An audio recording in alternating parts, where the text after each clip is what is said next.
showing up at this year's Frightmare in the Falls. My name is James Burrell. I'm a writer with Morgue magazine and the author of the book Horrorwood North, A History of Canadian Horror Cinema.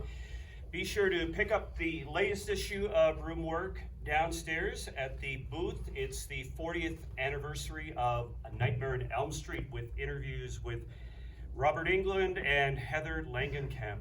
So be sure to check that out. We have today the star of a fantastic new Canadian horror film that just came out, Barrett, who plays the killer, Johnny, and a very special guest, the cinematographer of the film, Pierce Dirks. And this is totally Rye's thing. He wanted to try to make it a little bit more special. We tried to get Chris Nash in here as well and some other people, but that kind of fell through at the last moment. Next time. Yeah. Next time. Okay, so first of all, Rye, anybody that's watched Canadian cinema, especially Canadian genre cinema, they will definitely know your face, your name, from a lot of films. One of the newest ones you appear in is Beyond the Chamber of Terror. But you are receiving a lot of attention for this new film, In a Violent Nature, where you play Johnny. And I'm just wondering, how does it feel to be like the new popular horror icon, Canadian horror icon, so to speak? Did you ever envision this at all? No. And I mean, it's crazy to hear, and I'm just having imposter syndrome with a lot of this stuff too, because it's just crazy how big In a Violent Nature has kind of blown up this year, and just we're all kind of in shock and awe of what it's doing and done, and so it's just a pleasure to be a part of it and to even be mentioned in that kind of that even the stratosphere of all these great people that keep kind of mentioning us in these groups, and we're just like, we still got some work to do, but I know, I mean, the movie's that it's made and it's out there, so it's just great seeing so much interest and love for it. So you came on to the project quite late. In fact, the film had already been shot. It was nearly shot, or quite a bit of it was shot in a different location. And Chris Nash decided to scrap all that footage and completely start fresh in a different location. The location you were in was in Sault Ste. Marie, in or near Sault Ste. Marie, right? Yeah, pretty much that surrounding. First one was Kawartha Lakes area, I believe. Yeah. Pierce was there for most of that first section. So you were for both of them. Okay. Yeah, I wasn't originally the cinematographer on the first round, but I just came out on the Blu-ray. Actually, there's a documentary about the sort of the original production and what led to it eventually being sort of rebuilt from the ground up and reshot from scratch. Is this going to be on the Blu-ray and DVD release? Yeah, it's called Dead in the Water. It's like a 72 minutes, completely fly-on-the-wall documentary that breaks down the original production. Okay. Yeah, I understand it had a very troubled shoot. Yeah, that's the yeah, so Chris basically got you aboard, and I believe some of the other cast members. Is that true as well? Two other cast members changed. Okay. And so it had to be reshot, and the money had been blown on this first shoot, so you had to start calling in favors from people in order to complete this second shoot. We basically shot it using the post-production budget. Okay. Like the movie, the first round of shooting, it was not a big budget film to begin with, but then Nash decided just like something just wasn't working. There were a lot of stuff that was like outside of our control, stuff that was, I wasn't originally the cinematographer on the production. I was originally there just helping out, and that's kind of how I filmed the documentary the first time around. But there was like no money left. But kind of going through the footage, Nash was just realizing that this wasn't really the movie he wanted to make. It just was kind of feeling off. So I made the decision to just kind of take what little money that we had left and then our own personal savings, and then we brought Rye on board and just kind of, shot the movie that audiences saw. So you were promoted from documentary filmmaker or doing features to cinematographer, and Rye, you were brought on board. So how did you become attached to the film? Yeah, we both kind of got some nice upgrade. Well, I mean, I wasn't involved in the first round, so it was nice. And I still have to actually watch I've seen some footage from the original shoot, but I still have to actually watch the doc. But I was contacted by Shannon, and The producer. Shannon Hammer, one of our producers. Yeah. A bunch of us have worked like in the same circles, so a lot of us kind of knew each other and aware of each other's work, and I was aware of Nash's work and Peter and Shannon, just stuff that they've worked on in the past. So when they contacted me, I was excited right off the bat. And then we just basically had a meetup with Shannon and Nash, and they just kind of explained what the situation was. They were very upfront about what happened with the initial shoot, and then about what we were going to be going into, and I was just kind of excited to be on board in the first place. So I think it was just kind of a meetup to see if I would be up for it after kind of what they went through, and to make sure that everything was going to be good and good to go this time around. And then I was sent the script, and I read the script, and was just kind of blown away with the details that went into the kills and just the setup of it, the way that it flips the script and kind of shows us something fresh. So I was really excited to just kind of be a part of that, and being such a huge horror geek and loving all this everything in the genre and character work and everything that goes into it. So I met up with them a couple more times. We watched some films, and we did a walkthrough actually just in a parkade, where we just kind of did some of the movements to see how my Johnny would kind of work after like talking with Nash and seeing what we should do exactly. And that was pretty much it. Then I was on board. Did you kind of base your performance off any other like any previous characters like Jason or any of those? Did you draw some influence from any of those? It was a thing that like Nash straight up said, Jason's kind of the easiest entry point for the setup of in the woods, the killer in the woods was surrounded with the would-be victims, but it's paying homage to like all of the genre and all these different slashers, and we didn't want to specifically copy any one thing either. So it was sort of an amalgamation of watching as much as I could, and kind of studying little different movements and tweaks and stuff that I love about those performances, and using them in certain moments, but trying to amalgamate them and blend them, and not really just not copy or hack anybody, but just pay homage. And if there was moments where it might have been a little bit too much of this thing or that thing, Nash would speak up and kind of give me some feedback to like switch things up. Yeah, I mean, I kind of felt there were a few nods to previous films. I think Friday the 13th Part 2, for instance, there, especially with having Lauren Marie Taylor in at the end of it, and like one of the death scenes in there, a little bit kind of brings to mind Crazy Ralph a little bit to me. But I kind of felt there were a few touches from stuff like that's not really well known, say Rituals, for instance, 1977's Rituals with Hal Holbrook, the whole northern wilderness kind of environment, even like Texas Chainsaw a little bit, like from the original one. I just, so I kind of liked that and appreciated that. Whether they were intentional or not, I'm not sure, or maybe it's just me, kind of inserting those into my viewing of it, I don't know. But I think it is, I mean, like Nash, Pierce, Shannon, Peter, everyone, like a lot of the team involved are such huge film fans. So I think a lot of it, like Nash designed to, really kind of be familiar in certain ways, but to do it in a fresh spin and like do something new with that. Yeah, a lot of the intention for this was to take the script and kind of combine all these horror films and the genre itself and kind of put that into a blender. And since we were taking so much of the tropes from the story and playing off those expectations that the audience has with that material, we didn't want the actual approach to the movie itself be the same way that those other classics were done, and that's why the film has a very different way that it's shot and sort of approach. We wanted to take the kind of tropes of all those stories, but not present it in the traditional way. We were basically taking influence from more like sort of like art house films and stuff from Gus Van Sant and those filmmakers, and the great horror film Angst. Angst is, and Alan Clark, the filmmaker, his version of Elephant is fantastic.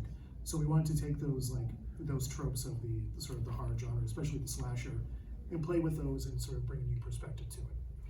Yeah, so Chris Nash, I mean, he's been pretty modest about this in what I've seen and heard. I mean, he doesn't think that the film redefines the slasher genre in any way, but I beg to differ. I think it actually does. I'm wondering what you guys think. Well, I think all of us, we are still just sort of in disbelief and still a little bit of shock that the movie was finished in the first place, let alone sort of became a success. Because the original production, just like everything that could go wrong went wrong, and like as Ryan mentioned, we did that little test in the parkade.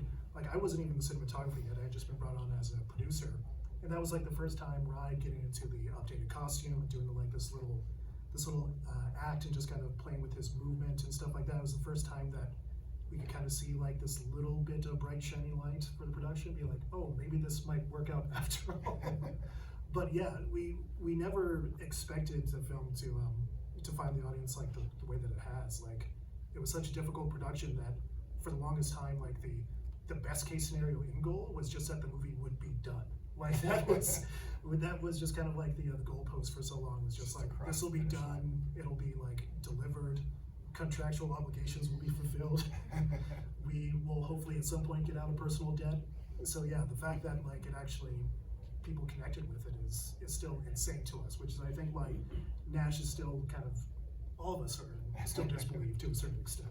Yeah, and Nash joked about it too, that like, and his self-deprecating humor, just saying that he made this film for 5 people. He thought the audience would just be very, very unique and very niche, but it's gotten a lot more broad than that, obviously, and yeah, we're just all kind of, I mean, I thought it was just gonna be a special project right off the bat, like being a part of it and just being, seeing all the work put into it, who's all of the talent involved, but you can never expect like what it's done. Yeah, we knew that it would be something special, but we figured it'd be the special that like maybe like 100 people would find it and sort of be like, oh, this really weird movie, it's really cool, but it was too niche to kind of break through the traditional genre barrier. So tell us a bit about the challenges that you faced. I guess, Rye, first with you, I would assume working with that very elaborate makeup.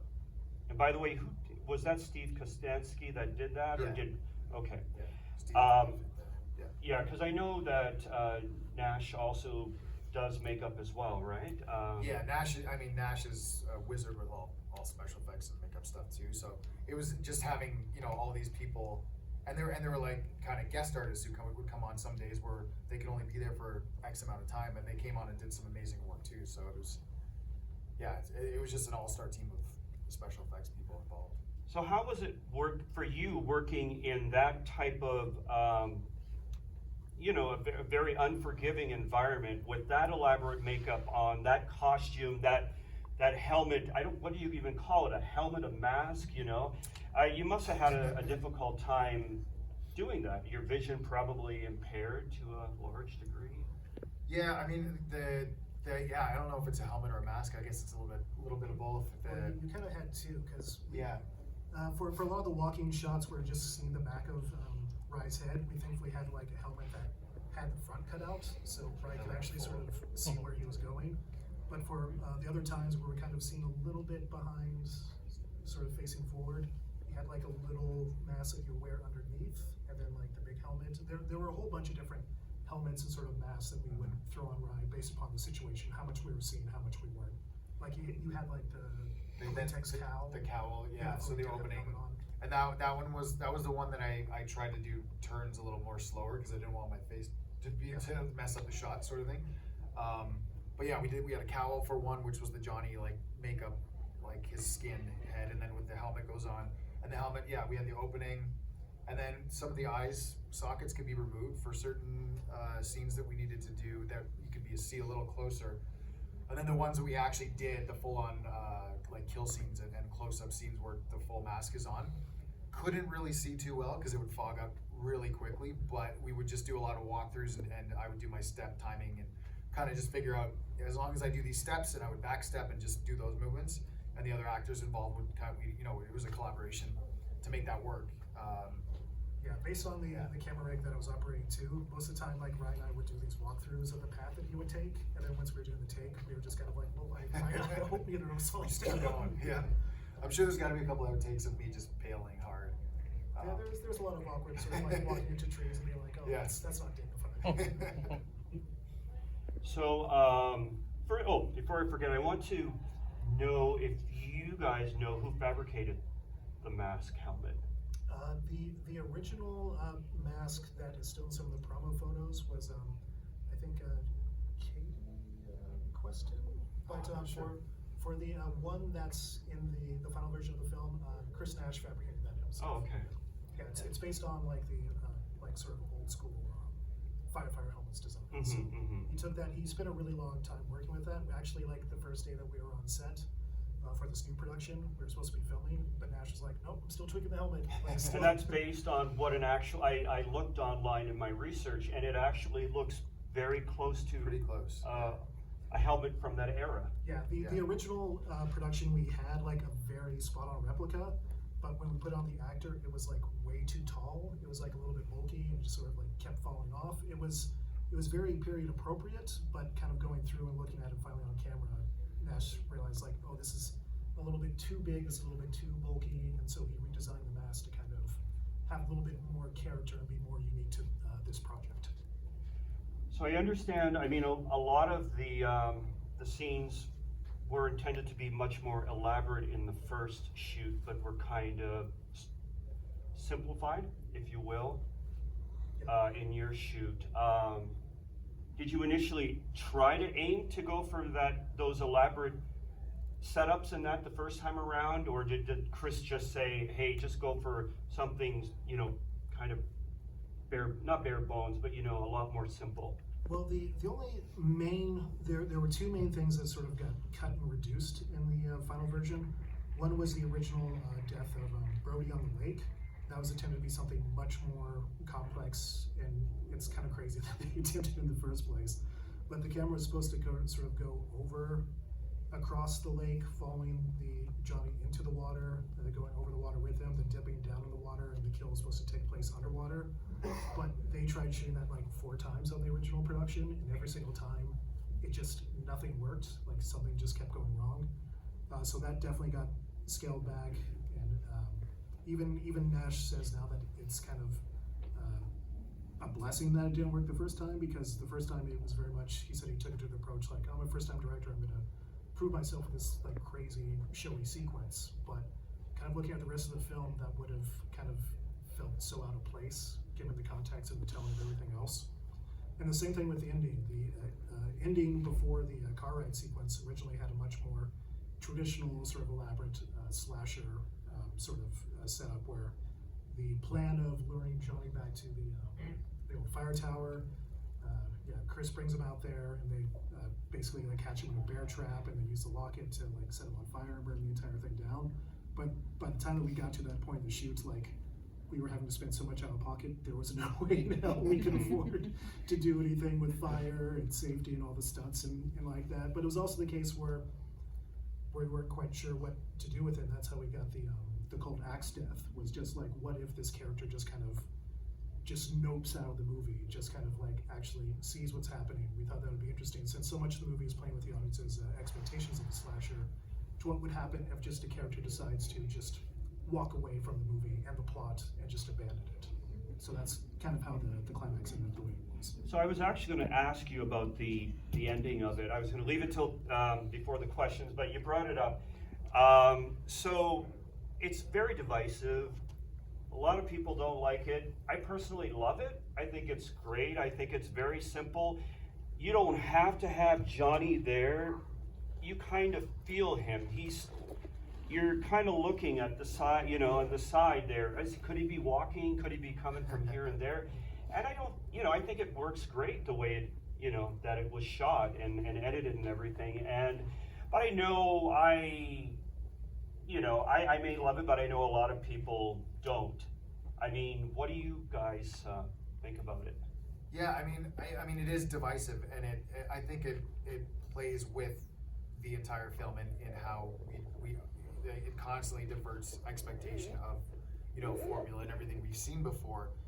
And I think that's kind of a big point of the film too, is that like we've seen so many slasher films and we love them and there's great formula and everything, but how about we see something different? How about we go a different route? And it is kind of a combination of that ending, kind of different things that other films did, but sort of a different perspective on that too. Like Nash was saying, one of the ideas is like, what was the conversation at the end of Texas Chainsaw Massacre in that car when they get away? What happened after that? What the hell are you talking about? What's the small talk like in that what is this? situation?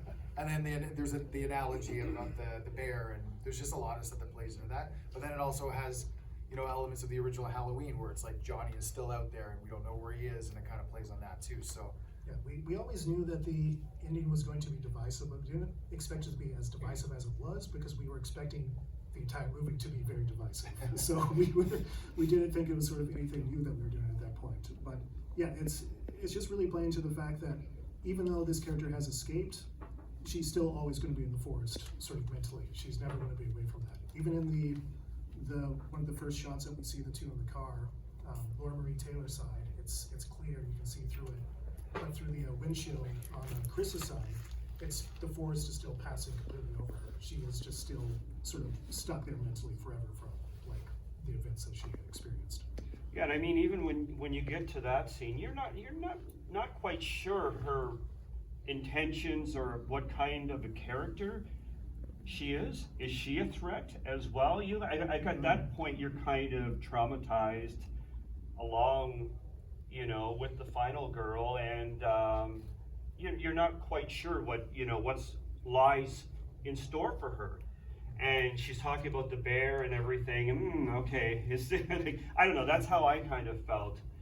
yeah, it can play a few ways that way too, right? It's like I've seen some comments where people have thought that she might be related to Johnny in some kind of way and stuff like that. And it's left open, so it's left a bit vague, and like the sort of conversation is meant to be a bit rambly because it's still just that sort of idea what we do in the rest of the film of sort of lulling you into sort of a false expectation, because like when you see Johnny walking around for so many times, it's just like, oh, everything is fine, this is kind of rather peaceful, but that kind of lulls you into thinking that like, oh, this is going to be okay, and then he stumbles upon one of the campers and it's not okay. So the film got called out on X. I hate the name X, Twitter, you know. By Stephen King, who praised it. He's, you know, and he called your character the most terrifying minion or something to that effect, right? I'm trying to think of the world's most terrifying minion. So I know you're a huge Stephen King fan. How did that feel to have your literary hero or pop culture hero say that? I still am in disbelief, kind of, because it's just like, it just seems so surreal, like being such a fan of this monumental part of our pop culture around the world, who you've read and watched his films and, you know, just have known since you're a kid, and then for them to even acknowledge you in any kind of way and then to like compliment, it's mind blowing. It's kind of like, I don't know how you top that. Like, it's just like, yeah, the Toronto Film Festival this year was very surreal because both King went on record again talking about how much he liked the movie, and also Steven Soderbergh brought it up at a panel just out of nowhere discussing the film. So it's been very bizarre for us. We're grateful for it, of course, but it's still like, it is very bizarre. It's very strange. So I mean, I do want to ask about the kill scenes. Actually, you know what? I'm going to leave the audience ask those. I'm sure someone's going to want to ask. But one more question, and I know you probably can't talk too much about it, but you were at San Diego Comic-Con, this past Comic-Con, and there was a poster teased, and Peter was there, Peter Kay, and there's a poster with Johnny's chain and hook, and it kind of even forms the number 2 in it, which I thought was really kind of ingenious. So there is going to be an In a Violent Nature Part 2. Are you hopeful that you'll be in it? I am very hopeful. I mean, I've gotten pretty good word that I'm involved unless, you know, something happens, something out of control or something like that. But yeah, I'm just excited about the whole thing and looking forward. I don't want to put any more pressure on Nash with the script, so I've tried to just stay back and let him do his thing and let it come together organically. We keep getting little bits of the script. Pierce, what about you? Are you going to be brought on again? I'm not. It's sort of the same situation as Rye. Like the only people that have been signed on so far are Nash as the writer and the producers. Like they're the only people that have signed anything. So everyone else is up in the air. But I mean, like we're doing pre-production talks right now. We're talking over stuff. Nash has pitched me some of the kills for the new one, and I know what the idea of the story is and some of the scenes. So it's going to be another one of those where it's like it's not going to be the same movie again. It's playing with like viewing a horror film from a different perspective again. So It'd be kind of silly not to bring you guys or as many of the original people back, in my opinion. But I'm just kind of thinking whether it's going to be a case of like Halloween, and then Halloween 2, this big, huge, you know, whatever millions of dollars that it cost, that was released by Universal, and it started out really small and then became this big, huge entity. So, I think Nash still wants to keep it. Like I think everyone's still kind of indie. Yeah, we'll definitely like have some money. It'll feel like a ton of money to us because of the fact that we were working off of a small percentage that was supposed to be the post-production budget last time. So having the budget raised from the original version, but then actually getting to have the full budget it's going to feel like a big upgrade to that, but it's still going to be a relatively like small film. It's not going to be spirit that independent. It's not going to be a huge thing in terms of budget wise, I guess. Okay, I think it's probably a good time to throw this over to the audience. We got maybe about 20 minutes, 15, 20 minutes. All right, all right, let's do you first. First of all, gentlemen, congratulations on the kill of the year. The yoga kill was obviously the highlight of the movie, and what went into making that? Obviously, being a lot of people want to know that, but what went into making that, and was it Nash that came up with that? Did you guys have any input on the yoga kill? Yeah, Nash and our effects supervisor wasn't there for the entire shoot the second time around, but he was definitely there for a lot of the original shoot and the studio builds. Nash was talking with Steve Kostansky about sort of stuff that he had seen in a horror movie, stuff that he had, and then he came with the idea for this hook kill, because the whole concept was taking all these tools, which are supposed to be like sort of tools of the forest, and figuring out ways to do sort of interesting kills with those. So yeah, it's just like, well, if he has like this hook and this chain, what can he do with that? What sort of motions can he make? We didn't want to do the same sort of like typical like throat slash sort of over and over. So yeah, it was just kind of toying around and being like, well, he has these tools, we have this sort of location, what can we do with that would be interesting? And that's where the idea for that came from. It was a pretty complex sequence to shoot. It was a combination of the actress with prosthetics, and we also had like 3 stages of dummies for the more and more that she would sort of get crunched in on herself. So we filmed the stuff with the actress. We had 2 mini blocks in Sault Ste. Marie, one in the spring, one in the late summer. So we've got black fly season and mosquito season. Yeah. Going quickly for the black flies. The black flies were such a nightmare. I remember with your helmet, the fact that we thought, oh, this would be great for Ryan. It's kind of like scooped out so he can see, but he'd be walking and work as like a giant bug catcher. They would all just kind of like suck into their. I had a net underneath at one point. They still found their way up, and then they would go for my eyes for some reason. So there's a few shots where I was just walking with my eyes closed too. Yeah, there's a couple shots in the film where you can see them literally crawling on the lens because they were crawling on all of us. But it's just like, yeah, they were. And they liked the blood too, for specifically the yoga kill scene, because there's a lot. But they were just on everybody, and like Nash is just sitting there working away with the blood, and then they're like biting his face and attacking them all, and he didn't even seem like it fazed him. But yeah, and in spring we filmed the opening with Aurora, the actress Charlotte Cregan, who's fantastic in the role. and just looked super game for everything. But yeah, we filmed the bits with prosthetic and we were sort of like approaching the cliff and all that stuff. And then yeah, when we came back in the summer, we filmed all the stuff with the prosthetics over a day of sort of the crunching and then Ryan kicking the body off of the cliff, which is very fun because then Nash and our first AD had to crawl down the cliff to retrieve the body because we could not leave it there. They would not have been too happy with us. And yeah, I mean, and just to add to the whole thing is a very technical process. It's like we as the actors step in, do like a shot or like one little bit that we need to do, like either pulling the chain or Charlotte like reacting, and then we step out and the effects come in and camera switches and it's just that, it's just like steps of that over and over. So it's a lot of work specifically for camera and for the effects, and we just kind of, for me as a huge fan of practical effects and special effects in general, just getting to watch that, being a part of it, and just kind of sit back and watch it. I'm just like, oh, this is so cool that I get to be a part of this. Because it was the scene that I read in the script too, that I was just like, holy shit, if they pull this off, it's gonna be something. And they pretty much did it exactly as it was written. So it was just, I mean, it was so cool to watch and just be a part of it and to like see the technicality of, and I've seen a bunch of stuff in the past. I've been a part of a bunch of special effects stuff, but this was the most elaborate I was ever a part of. Yeah, we had to give big shout outs to Steve Kosansky for helping design all of those props. The entire build team at the shop, which I don't know, but on set it was basically just Chris Nash and then kind of his effects assistant Fletcher Barrett. No relation. But yeah, it was mainly just those two that were on set for the entire time, handling all those effects for the final production.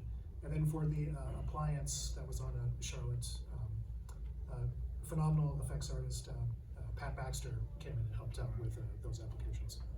Okay, so I remember there was a question here and then there was a question over here. So let's do you first and then we'll do you next. Of course, you guys got kill of the year, but I'm curious, Sid, for both of you, what is your greatest movie kill of all time in your opinion?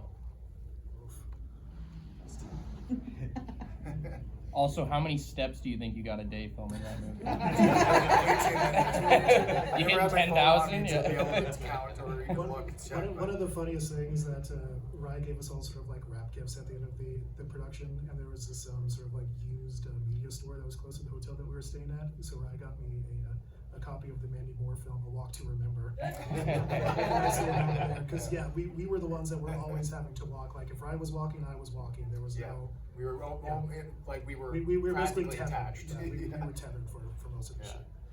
But kill. yeah, best kill. That is. It's tough. I've always liked, and I know it's probably still not my favorite, I guess, but I've always loved the kill in Friday the 13th Part 6, where the sheriff gets folded back in half. Because it's just such a cool, like I haven't seen that in something else before that. But that, and also when Kane Hodder smashes the sleeping bag. The sleeping bag and it just explodes. Yeah. I mean, that's I'm always a fan of the ones that just are very surreal with how sort of crazy they distort bodies. One that comes to mind is from I think it's Friday. Is it Friday or Nightmare on Elm Street 4 with the Roach Motel? Oh yeah. Just any of those crazy sort of set pieces. Like big fan of any of the stuff that Screaming Mad George did. Phenomenal effects artist. But yeah, and speaking a little bit for Nash, I know one of his favorites is in Jason X, the frozen head smash. Oh, yeah, that's one of his favorite times. Yeah, go ahead. My question is for both of you. Why do you think people love horror movies so much? I just think it's something that everyone can connect to in a way. I think pretty much everyone has experienced fear in a visceral level at some point in their life, and it's just something you can attach to, whether your reasoning for watching it is entertainment or to go on a ride or to feel something. I just think it's a very easily connective thing for everybody. Yeah, I think it's a combination of things. For some people that do get like really scared and visceral reactions, it's kind of like going to like a roller coaster. It's a way to kind of confront your fears in a very controlled sort of safe space.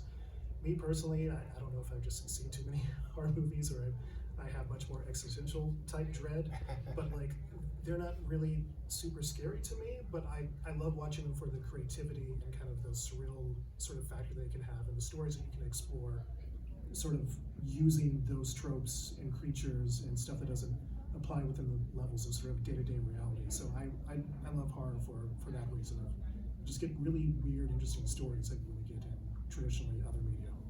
Thank you. Got at the back? I don't know how much you can talk about like editing and special effects. I know the one that everyone jumps to is the yoga kill, which is crazy. But the one that stuck with me was the wood splitter. When they put the arm up, you're thinking actor prosthetic arm.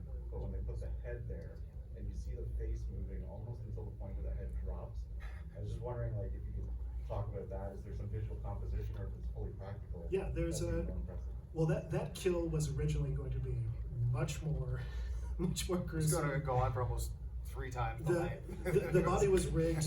Originally in the script, he chops off every single limb, sort of one by one. It's like the arm, the other arm, the legs, and then finally the head. The Nash's sort of intent with that was to push a kill to the point of like, what would happen if an audience starts to become bored by a kill, where they just become numb to it because it's so over the top.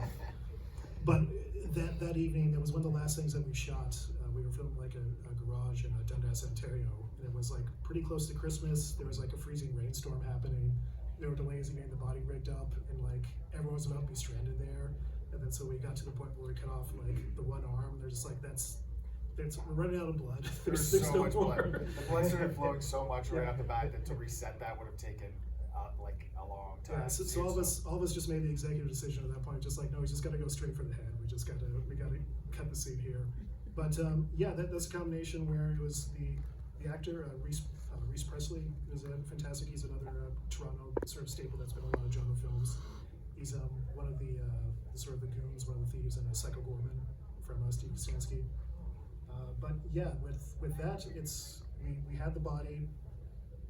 Reese would be in there, and then when Johnny sort of passes frame, that's when we kind of like sort of hide a match cut, and we brought the dummy in. And the dummy was rigged to cut sort of like all the places, but the blood was actually coming from the blade, so we didn't have to worry about having wires in the body because we were going to have so much stuff going through it. So yeah, the blood was coming through the blade. Then we CG'd out sort of the blood holes in the blade, and then we filmed a plate with Reese kind of like looking around, and we superimposed his eyes onto the dummy because that's the big thing with all the dummies. You can get away with a lot just in the face and kind of with the lighting, but eyes, no matter what you do with the eyes, they always kind of look dead. So you always kind of have to like superimpose eyes back onto the dummies. So that's kind of how that kill was achieved. I wondered how that was achieved. So And even that artifact, yeah. that wood splitter Nash built too, because it's not real. It doesn't actually work. There's people sitting there shaking it and pushing the blade in because he couldn't find one that looked gnarly enough for that specific scene. Yeah, it's so crazy. It's just like weird, bizarre, almost like steampunk sort of industrial machine gets rolled in. Like, what the hell is going to happen here? I guess we got a little over 7 minutes left. Who else has a question? Yeah, go ahead. Was there anything psychological or behavioral in terms of you were trying to express through your physicality in the film? Because it's largely a physical film. I was wondering if you're trying to get anything on the screen. Yeah, I mean, yeah, I had a bunch of just personal kind of checklist rules that I would do to keep everything consistent, that I would do each time when we were about to roll, just kind of go through that. And then specifically the scene where Johnny takes off his mask, that was kind of the one moment where I could try to get some emotion through the face, because I mean, you don't really see his face otherwise it's the mask and it's all body movements, and the rest of that is all kind of, you know, it has a motivation each kind of speed that Johnny's going or what he's doing. But then that, I mean, has a separate motivation that you kind of get within the backstory and the exposition. So it was kind of that one moment to give him a little bit of humanity, even though you've just seen him do absolutely terrible things, and he's going to do more. But it's kind of that, you know, that's a moment of empathy, sort of, you know, the Frankenstein moment where, you know, Frankenstein meets the little girl, and then moments later he tosses her into the lake. So it's that it kind of manipulates the audience a little bit. I don't know, in a great way, I think. I know Nash didn't really want you to feel necessarily for Johnny, but I think a little bit, you know, like just to kind of let you see through the veneer Yeah, but you do, you actually do, there is some empathy. I don't know if you should, but. I mean, I don't. But I get was it your too, though. I get performance it. then, I guess. you Yeah, know? no, One of the approaches that we had, it was not just sort of Rye's sort of physicality, it was also how do we sort of cover these scenes to give an idea with the camera movement. Because the camera movement in a lot of those sequences is also tied in a little bit to the emotion of Johnny. It's why when he hears that sort of like dead dad remark and goes after Colt when he does the walk around the house, that scene is, the camera's a lot more aggressive in that scene. So there was a lot of ways that we were approaching the story from a very cold and clinical standpoint, but we wanted to find ways to contrast that with the looks and the actual movement of the camera itself. So that's why we didn't want the camera to feel super clinical. We wanted to sort of be tied in with the emotion of Johnny as well in those sequences. I think we have time for one more quick question. Someone who hasn't asked one already? Yeah, go ahead. Rise, for you, quite adept at the physical and imposing moves like you just run in and maybe demolish or stuff like that. But one that I really liked was called Carol, where you get to flex some comedic chops. It's still a genre film, and I suggest if anyone hasn't seen it, you should see it. And I'm not his agent or anything. I just want to know how you approach those kind of movies differently, and if you have any more roles in the offing where you can flex that style. Yeah, there's a couple. Thanks, by the way, off the bat. And I love Cult Hero. It's actually one of my favorite characters I've gotten to play too. It's just so much fun to do something completely different than a lot of the other things you get to do. And Dale Domazar is just such a cartoon. He's just such a characterization of just like extremity. So it was a lot of fun just getting to do that and getting to like draw from a bunch of different areas and kind of like create this bonkers character that you can just kind of go off the walls with, and then I leave it up to the editors and direction. But there's another Beyond the Chamber of Terror just came out. I got to play something pretty wild and crazy in that, and so that's streaming now. It's on Tubi, it's on Screen Amazon TV, Prime, yeah. And I just finished on another one with the same team that did Cult Hero called Turn It Up, and it's basic premise is it's about a rock band that figures out a song that opens up a portal to hell, basically, and then chaos happens from there. But there's a lot of great improv artists on there. Bruce McCullough from Kids of the Halls in there too. So there's a lot of it's a fun one. I think it's gonna be I think that'll be a lot of fun too. Yeah, I just want to add one more thing for Ryan in terms of performer. Like I've worked on a lot of creature films and like horror films. Like my background was shooting a lot of like second unit special effects, where it's usually purely like the effects and creature stuff from films. And like doing creature work is not an easy thing. Like it's something where a lot of people think you can just like bring someone in that has like the build and they can kind of film the suit and do whatever. That is not the case. It's its own unique skill set. It's very demanding in ways. So the fact that Rye's able to get this full character out of just his movement is a huge testament to Rye as a performer. It's even though he doesn't have lines, we're not seeing his actual face, it's still a huge challenge. So like Rye definitely deserves like all the sort of respect and kind of accolades for that, because it really is a hard and rather thankless job. So It's I mean it's one of those things, and you got to look at it. I think you got to love what you're doing with it and really care about it, because otherwise it's just going to come off as somebody not really putting much into it, thought into it, because those little details, they matter. And like when you watch all the classic people, and the people like Doug Jones and the classics though, like Chaney and Karloff, like they really cared about the movements and stuff. So if you don't do that, I feel like it'll just show. So thanks, man.